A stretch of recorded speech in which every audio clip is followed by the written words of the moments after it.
ਦੇਖਦਾ ਪਏ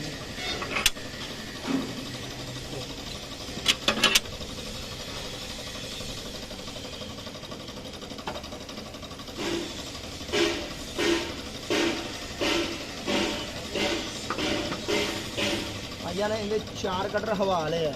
ਠੀਕ ਸਰ ਜੀ। ਠੀਕ ਹੈ ਜੀ, 2 ਦਾ ਮੂੰਹ ਬਾਹਰ ਨੂੰ ਆ, 2 ਦਾ ਮੂੰਹ ਅੰਦਰ ਨੂੰ, ਅੰਦਰ ਨੂੰ। ਤਾਂ ਕਿ ਆਪਣਾ ਸਰਕਲ ਬਣਾਉਣ ਹਵਾ ਦਾ ਤੇ ਬਾਹਰੋਂ ਦਾਣਾ ਸਾਫ਼ ਕਰਨ। ਠੀਕ ਹੈ। ਇਹ ਟੋਟਲ ਕਿੰਨੇ ਕਟਰ ਨੇ ਸਾਰੇ ਦੇ? 6 ਕਟਰ ਪੈਂਦੇ ਜੀ। 6 ਕਟਰ। ਇਹ 37 50 ਇਹਦੇ 6 ਪੈਣੇ ਤੇ ਦੂਸਰੀ 50 ਵਾਲੇ 'ਚ ਕਿੰਨੇ ਪੈਂਦੇ ਨੇ? ਉਹ ਵੀ 6 ਹੀ ਪੈਂਦੇ ਜੀ। ਉਹਦੇ ਜੀ 6।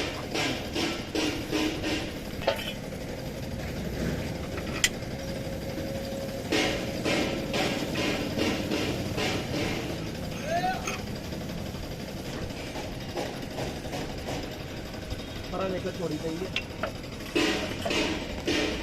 ਥੋੜੀ ਕੋਣੀ ਸਰ। ਆ ਤੁਹਾਡੇ ਪਿੱਛੇ ਪਈ ਥੋੜੀ। ਹਾਂ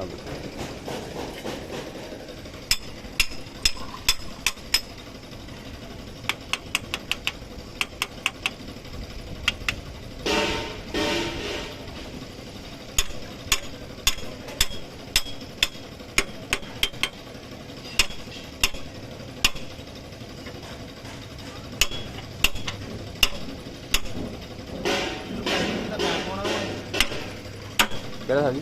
2.5 ਇੰਚ ਦਾ ਪੈਨ।